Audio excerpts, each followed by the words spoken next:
Hello everybody. Till now we have been discussing about modeling of circuits, and in the last class we also did some analysis using the MATLAB software. Let me make a brief review.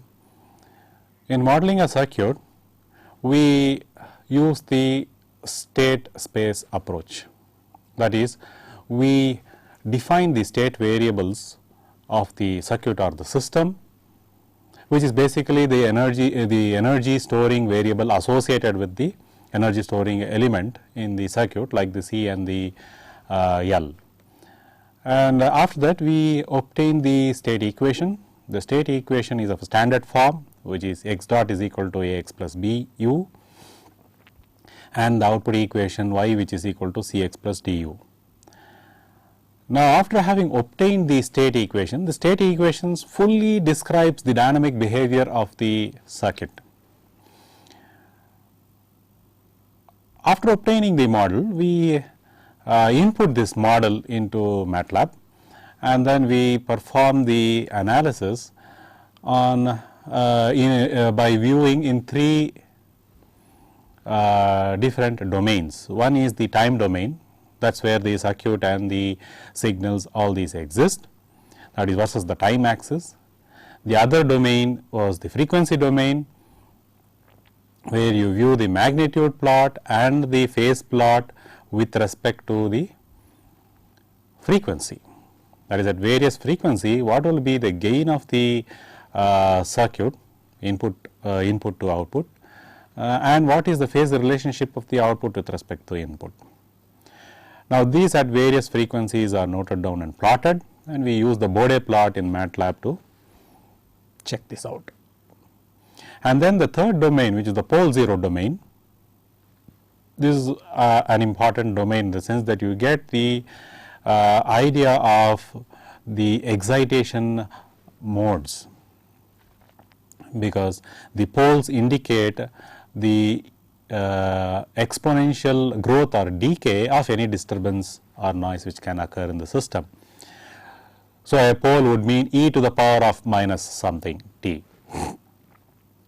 Now, in the case of the particular example last class, we saw that for different parameters, for the same circuit, for different parameters, the pole locations can change. And we saw how fully damped system gradually became a kind of an damped oscillatory system, because the pole locations started shifting towards the imaginary axis, and it also became complex poles. So, various analysis can be performed on the circuits. Now, in this session today, we shall discuss one more important analysis, that is the steady state analysis, and specifically steady state analysis with respect to sinusoidal signals. That is, let us say the inputs are sinusoidal in nature, which is one of the most common inputs that you will be giving in the electrical circuits and electrical domain. So, for a sinusoidal input signal, because the components or most of the components that you will be using in the circuits are linear, you will see that all the branch currents, node voltages, they all will be sinusoidal. However, there will be phase shifts with respect to the input voltage that you will be applying. Now, how do we characterize the system under steady state condition under the constraint that sinusoidal inputs have been given? Some important features of the circuit can be extracted in this mode.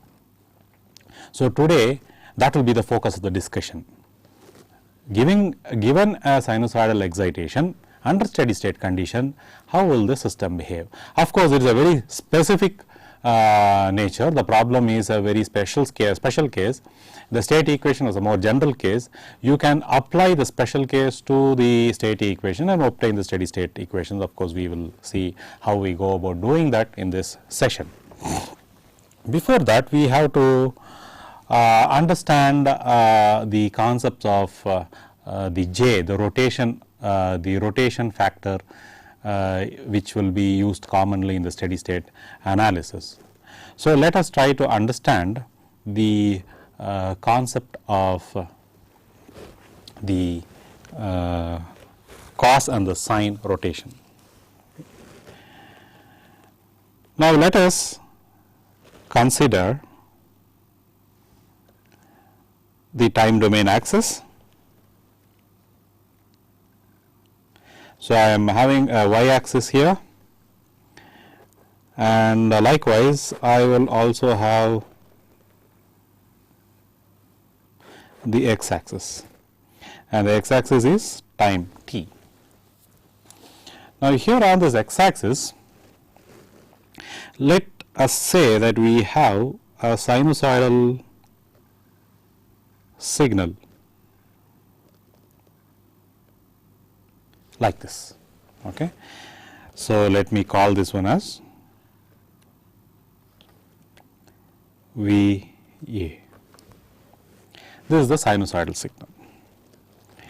Now, the sinusoidal signal can also be imagined as a phasor which is rotating in the complex frame. What I mean to say is, let us have alongside here a complex frame, okay, aligned along this axis. Okay. This also has a orthogonal axis, which is the y axis. Okay. Now, this being, that is, you have the real and the imaginary. So, I will call this one as sigma and the imaginary axis.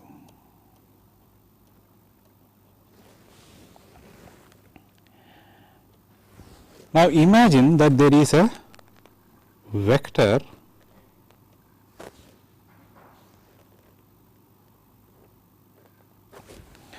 along this axis. Now, this vector, we are going to make it rotate in a circular fashion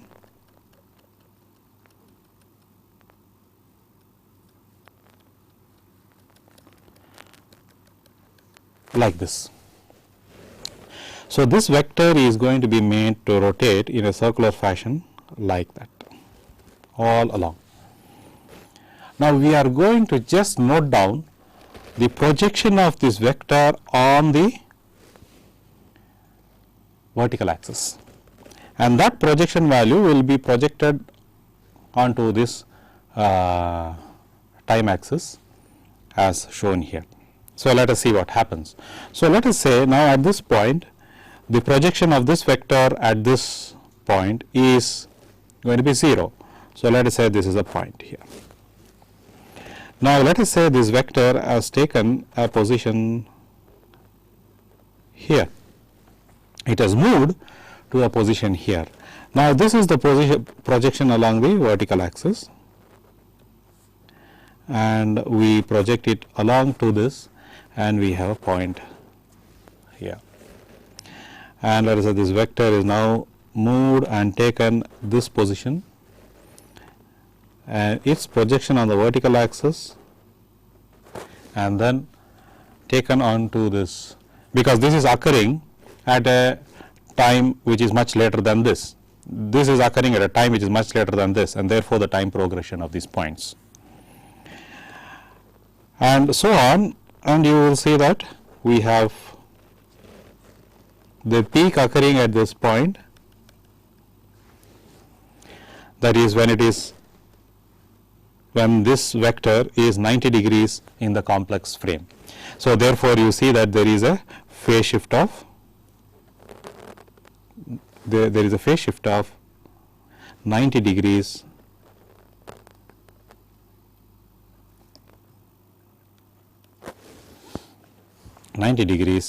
here also in the time domain, the 90 degree point with respect to the 0 point. So, so on, if we keep writing all the vectors, we get the various points which on projecting to the time frame will give you the various points here, this and so on. So, we can say the sine wave can be considered equivalently as a phasor or a space phasor. We will call this a space phasor because it is in the complex domain and it is rotating continuously in a circle. The amplitude is fixed and that amplitude is equivalent to whatever our maximum amplitude here. Let us say this is Vm and that amplitude is also Vm. So, with an amplitude of Vm, this is rotating, and if we just keep taking the projection on the vertical axis and then project it all onto the time axis, we get the sinusoidal signal evolving out of this one. Okay. Now, let me consider another space vector simultaneously. When the blue is at this point, I will say that there is a red space vector at this point. Okay. The blue was called VA and let us say the red is called VB. This also has the same amplitude Vm, and with the amplitude Vm, and this is also starting to rotate, this is also starting to rotate, and once the whole cycle is completed, one period is completed here. So, which means the red space vector on projecting will start from here at time 0, when the blue space vector is starting here, the red space vector is starting here at time 0. And then you would of course have, after some time, this would have come to this point and then its projection will, let us say, be along this curve. So, we have something at this and then the vector will progress in this fashion.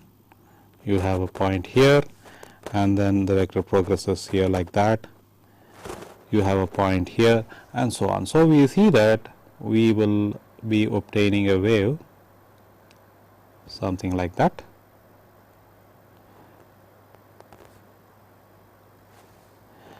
And keeps going on to like this.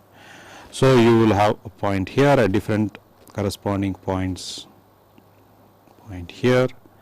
Of course, this is how it will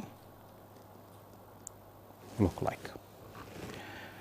So, if I am having a space vector starting 90 degrees away from the VA space vector, okay, let us say I have a vector VB which is starting 90 degrees offset or 90 degrees phase shifted with respect to this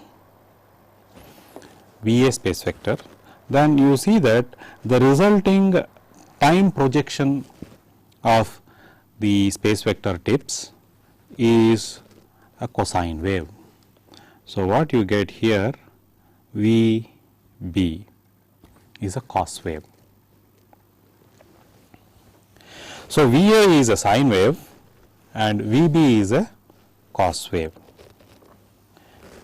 Now, let me go to the next page, but before that let me select the wave pattern .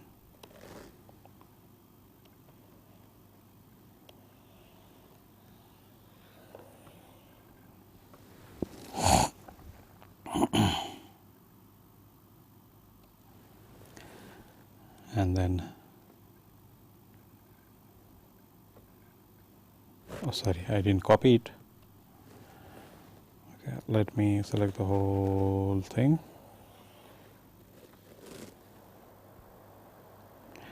I'll copy, go to the next page, let us paste.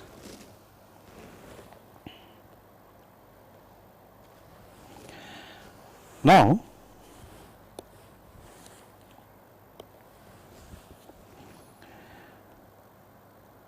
if you say that VA equals Vm sin omega t, isn't it? Vm sin omega t, amplitude Vm and sin omega t. Vb is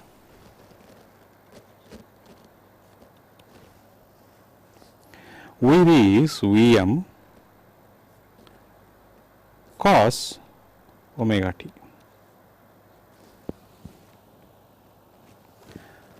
Or we could also say that at every instant of time, the VA space vector and VB space vector are shifted by 90, that is, are phase shifted by 90 degrees. So, you could also write VB is VA into a phase shift of 90 degrees e to the power of j pi by 2, 90 degrees, which is equal to VA cos pi by 2 plus j sin pi by 2.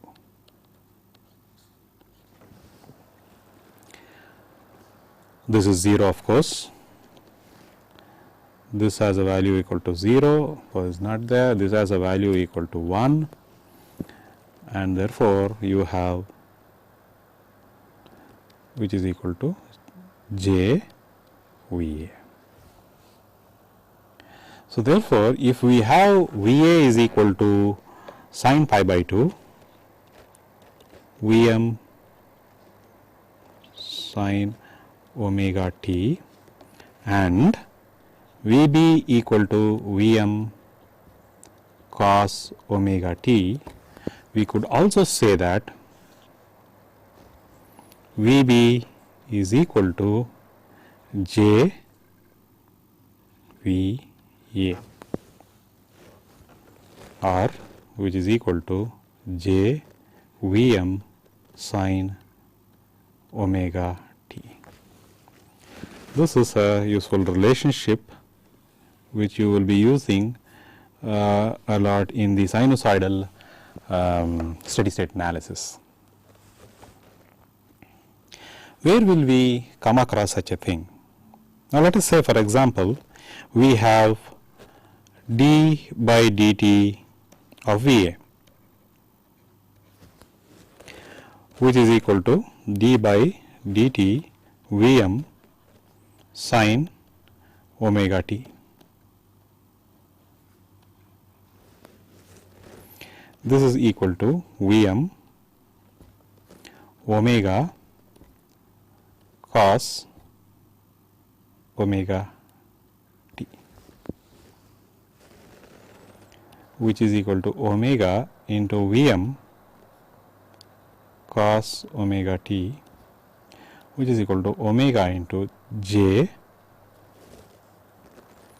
Vm sin omega t, or which is equal to j omega VA. So, d by dt of VA is going to result in j omega VA. So, what does it mean?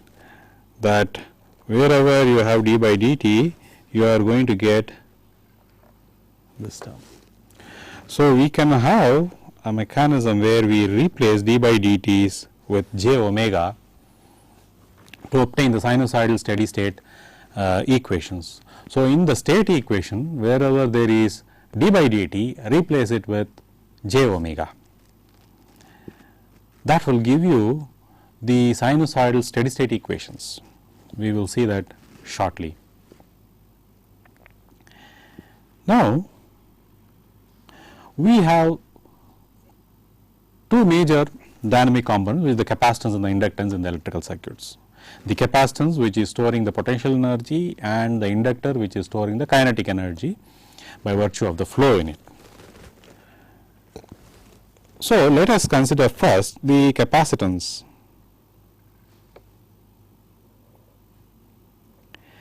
So, we have the capacitance here C.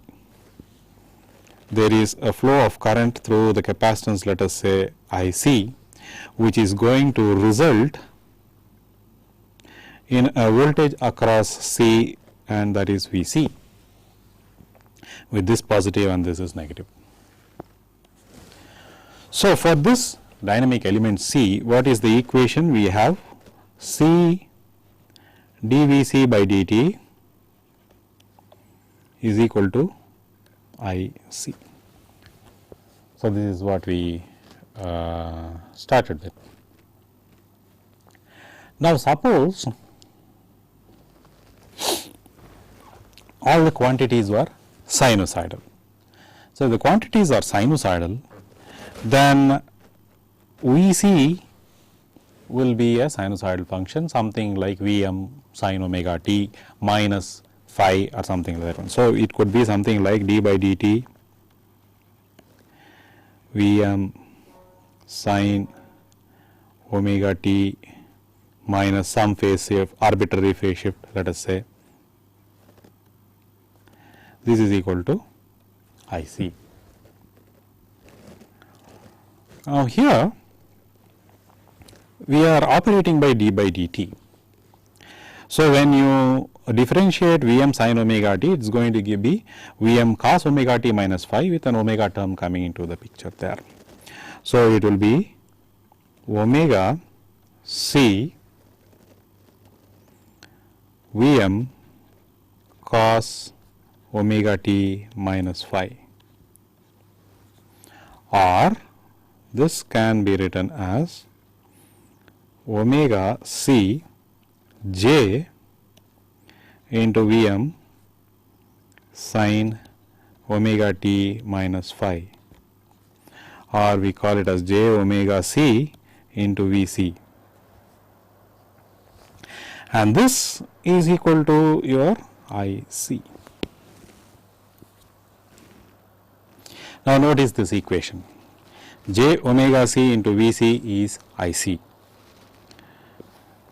This has a unit of amps, this has a unit of volts, isn't it? This is volts, this is amps. So, what should be the unit of this?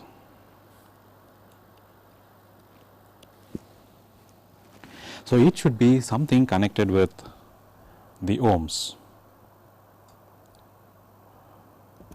So, we know that we have a volts divided by ohms will give you the units of amps. So, we have Vc into j omega c, which is IC, or Vc divided by 1 by j omega c is equal to IC.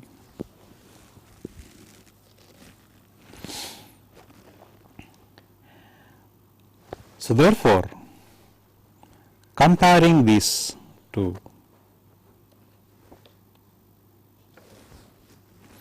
Vc is volts, IC is amps, this should have the units of ohms, and this we call it as reactance or capacitive reactance. Of course, there is a j term.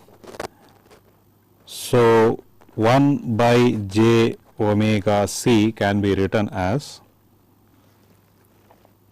minus j by minus j square omega c, minus j square is 1, therefore, we have minus j into 1 by omega c.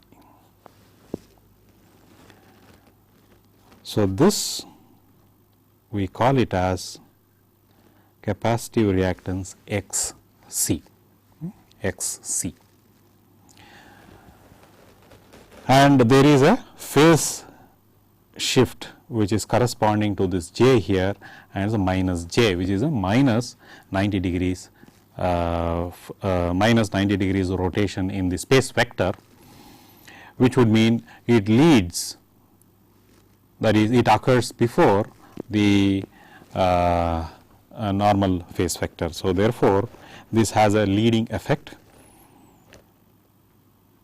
and here we have capacitive reactance. The capacitive reactance, and that is J X C, which is this, and this has a unit of ohms. X c is 1 by omega c, J is a rotation parameter in the complex domain, and minus is to indicate that it is a leading phase, not alike. Now, consider the other energy storing element, which is the inductor.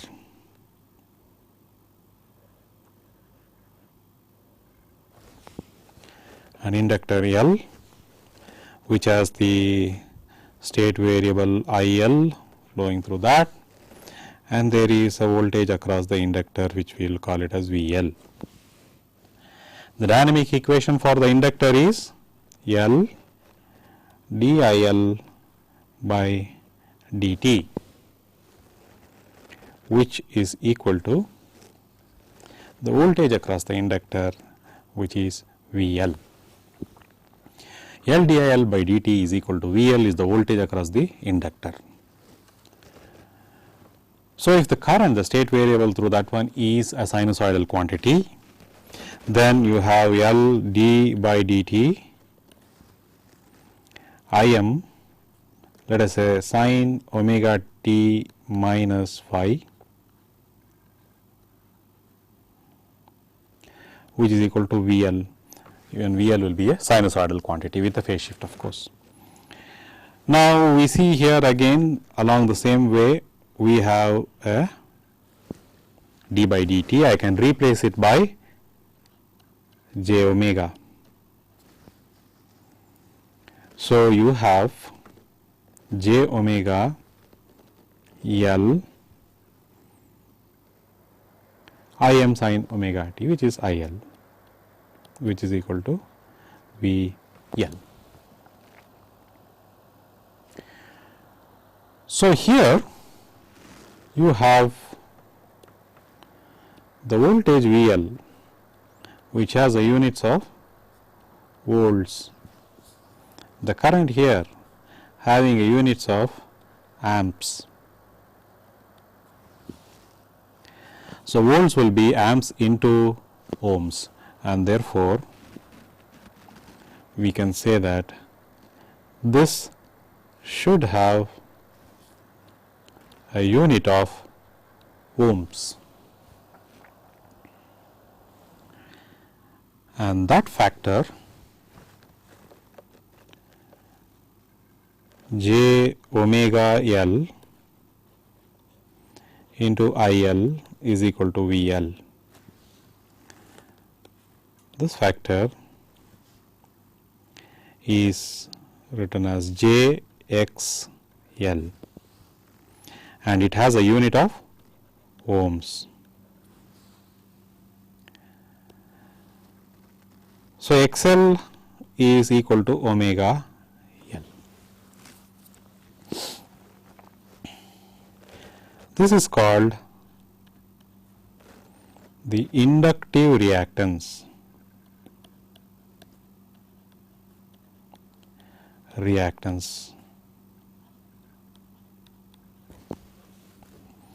and see the rotation, the positive j there, which means that it is rotated positive in the positive direction by an angle of 90 degrees. And with respect to the capacitive reactance, it is 180 degrees, because capacitive reactance gives a minus 90 and this gives a plus 90, and it is 180 degrees. In fact, it is very evident in the case of the pole 0 plane.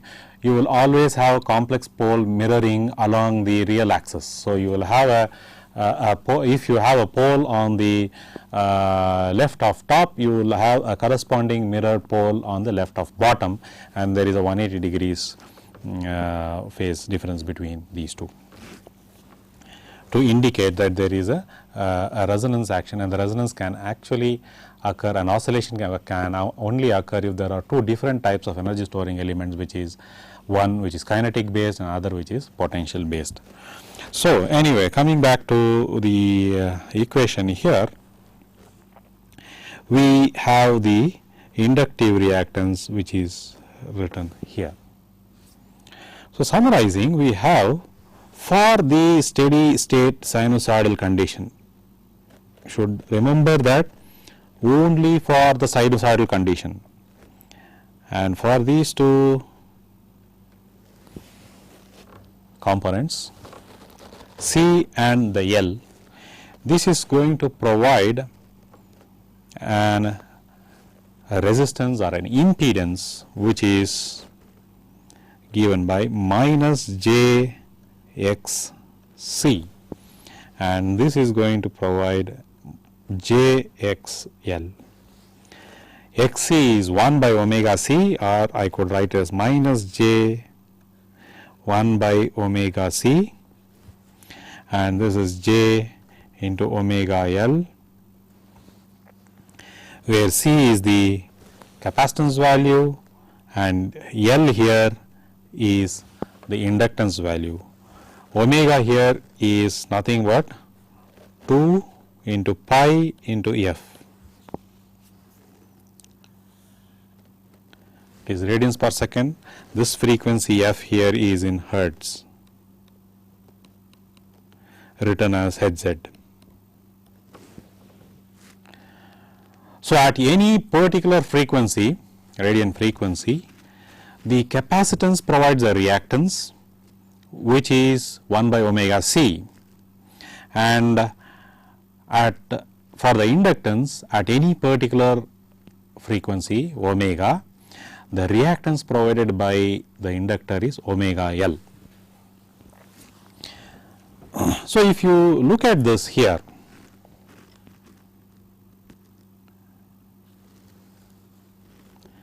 at omega is equal to 0, what does it mean? When omega is equal to 0, this means the signals are DC. So, at omega is equal to 0, observe that this tends to infinity, because omega is at the denominator, which means capacitance provides very high reactance, infinite reactance, which is basically the reason why the capacitance blocks DC. And in the case of the inductance, at omega is equal to 0, there is no inductive reactance, it is appearing as a short, which means that the inductance has saturated, it no longer provides any at DC, it does not provide any impedance. This will be 0. Now, at omega tending to infinity, very high frequency, very high frequency,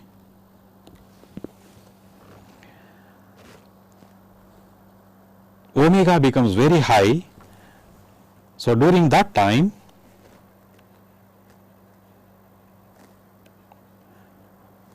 the impedance, the reactance or the impedance provided by the capacitance is very negligible. So, this will tend towards 0 at high frequencies, which means it provides a very low impedance path at high frequencies, and at high frequencies the inductor gives you a very high reactance or impedance, and this tends towards infinity, which means it tries to block high frequencies. So, which means it will drop across it all the high frequency, this will pass all the high frequency components, whereas on the lower frequency side this is going to pass the low frequencies, whereas this is not going, that is, this is going to provide a high impedance at low frequencies, which means it is not going to pass low frequencies, and this will pass the low frequencies. Okay. This is one of the important feature that one can know about by studying the steady state character. Now, let us look at this simple equation which is obtained from this circuit. So, you have an R and let us say we have a C.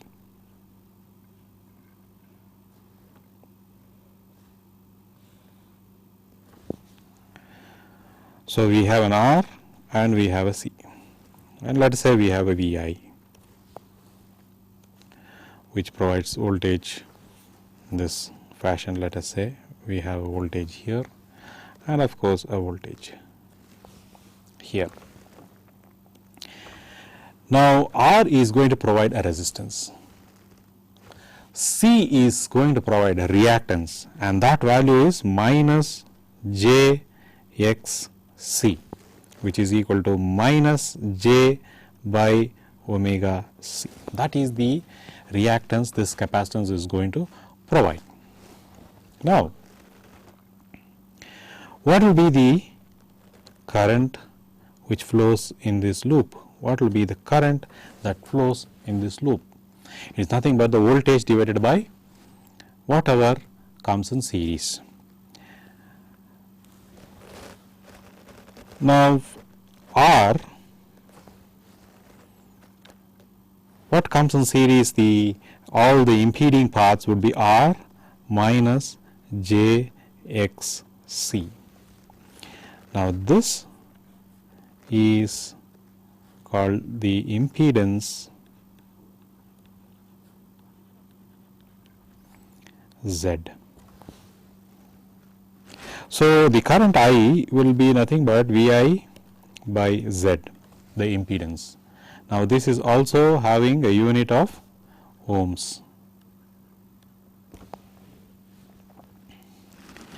which is basically nothing but Vi divided by R minus Jxc. R is equal to Vi by R minus J by omega C, to include the omega and the capacitance values in the equation. Okay. So, this is the steady state value. One could also obtain, should note that the state equation is the most general, and this is a specific case or the special case. Let us look at the state equation of this particular circuit and then see if you substitute the j omega for the d by dt's, you get back the steady state equations. So, you will see that for this circuit we have already obtained the state equation in a previous session.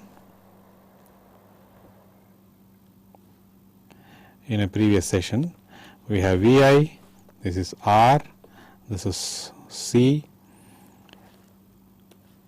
we have a voltage and the voltage across C Vc, which is like that. Okay. So, the state equation is dVc by dt is minus 1 by Rc into Vc plus Vi by Rc. Now, the step is that for all the d by dt's you just replace by j omega. In fact, for whatever be the system which is represented as x dot, which is equal to Ax plus Bu, the dynamic equation part of the state equation, you can replace this by j omega x. That is what we are trying to do here. So, we have j omega V c,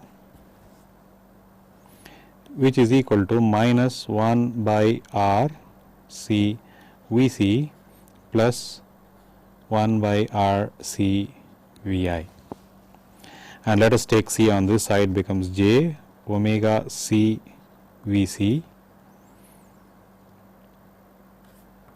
which is equal to minus 1 by r V c plus 1 by r V i, and we know that this is nothing but the capacitive reactance part, which can be written as V c by minus j x c, which is equal to minus 1 by r V c plus V i by r. So, this when you rearrange it, that is, you take V c on this side and then on rearranging you obtain, let us have this circuit with us, copy, let us paste it here.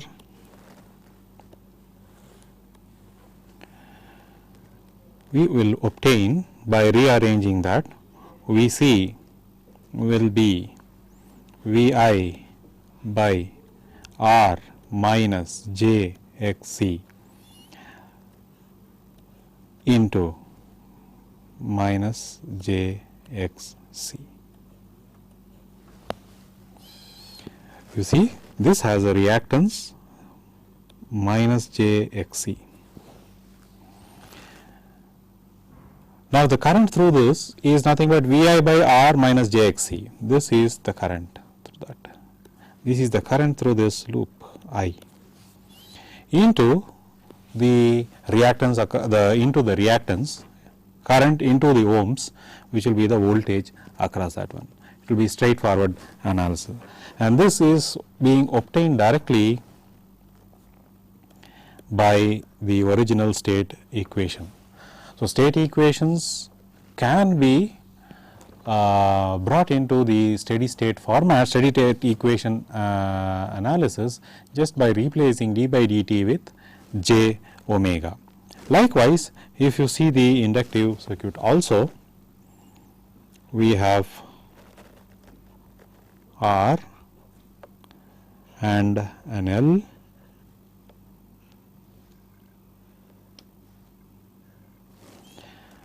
a Vi, this is the R and the L, and of course, here the state equation is IL. We have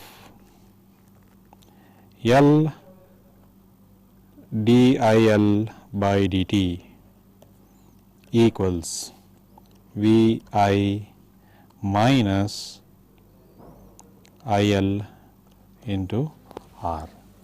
So, this is basically the state equation which was formulated.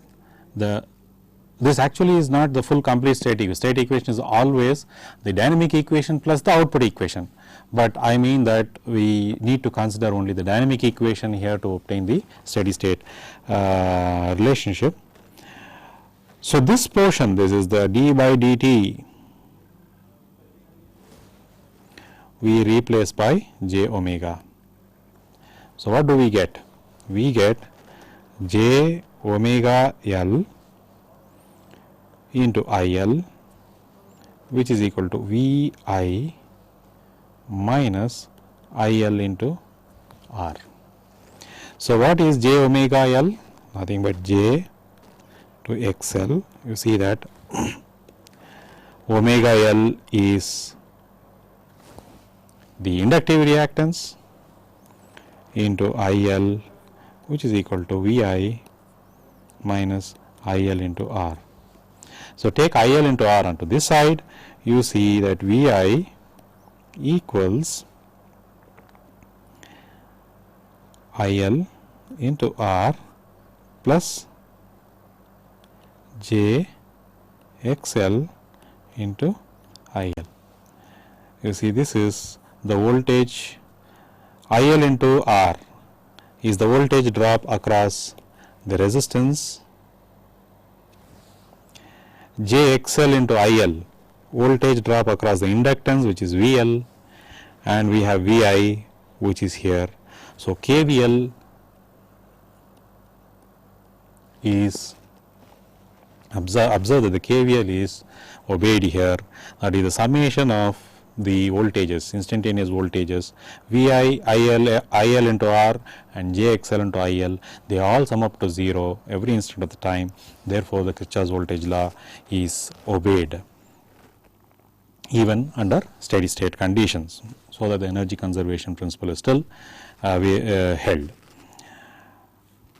So, this portion is the inductive reactance. So, if I take out IL, it becomes R plus JXL. So, this is the inductive reactance, this is the resistance portion. Together you have a complex impedance Z. So, VI by IL, which is equal to Z, the complex impedance, which is R plus JXL in this case. So, actually analysis can be done from the state equations, but we know that we are going to do only sinusoidal steady state analysis. You can directly do the simplifications on the circuit. For example, let us say we take a circuit like this. You have R, you have L, you have C, you have, let us say, another R,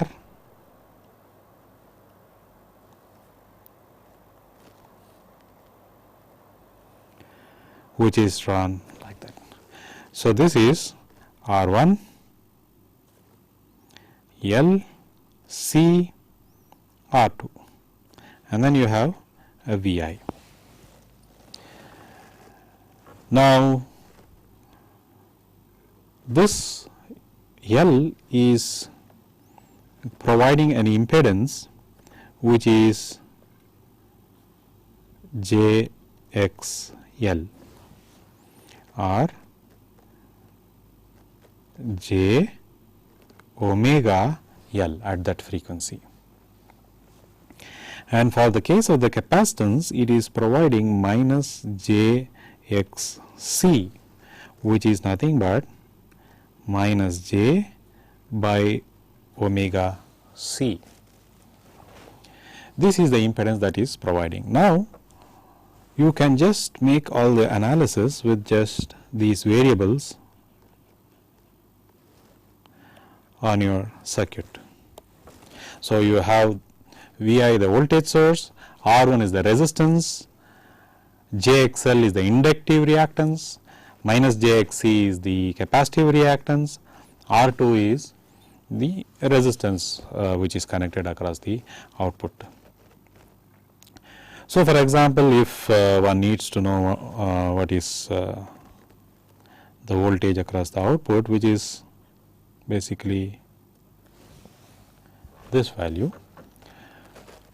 So, we have in simple terms like what you would do for a resistance, R2 parallel minus JXC divided by R1 plus JXL plus R2 parallel minus JXC. This is the attenuation factor. This impedance divided by all the impedances taken in series is going to be the attenuation factor into Vi will be your V naught. So, this is the input output relationship for sinusoidal excitation Vi at the frequency omega, at a single frequency omega, given as such under the steady state conditions. One could also use to find what is the impedance as seen from here. It's also an it's also a interesting thing to view or study. Let us say we have this.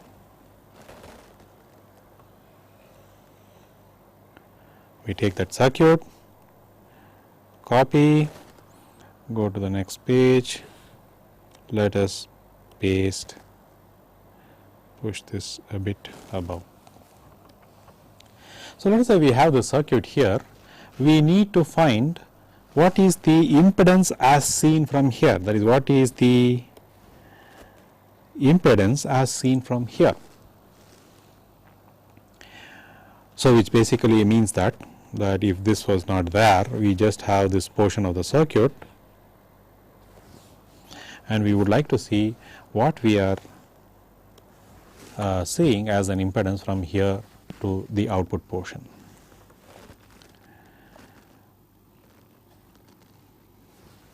So, it is nothing but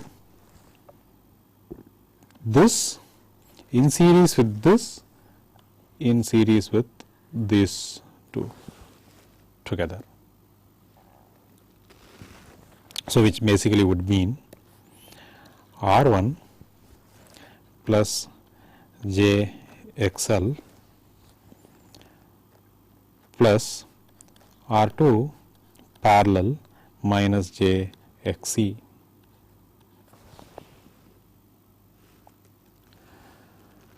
These three in series is going to be the. Now, what does this imply? This basically means that this is R2 minus JXC by R2 minus JXC plus JXL plus R1. This is equal to Z. Now, this can be further simplified into real and imaginary parts to get the complex impedance. Now, let us take this equation.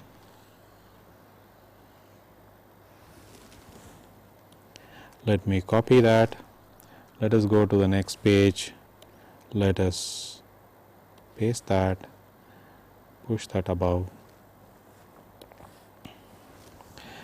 Now, this can be written as R1 plus JXL plus minus JR2XC divided by R2 minus JXC, R2 plus JXC, R2 plus JXC. This is a algebraic manipulation, so that we try to eliminate this. So, if you see this, this will be R2 square minus J square XC square, all other terms cancel, and therefore, we have here R2 square plus XC square. So, there are no J terms here, we want to put all the J terms to the numerator, and here you have R2 square XC minus J plus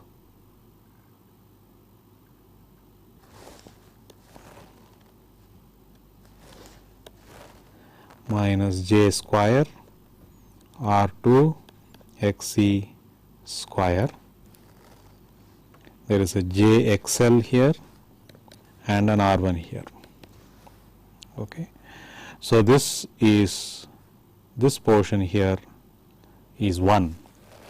So, that becomes a real component R1 plus R2 x c square divided by R2 square plus x c square, that is the real portion, plus j x l minus R2 square x c divided by R2 square plus x c square. So, we have basically split the whole impedance into a real part and an imaginary part. This is equal to our Z, the complex impedance. Complex impedance. This is the complex impedance of this circuit as viewed from the input. So, this is nothing but the input impedance.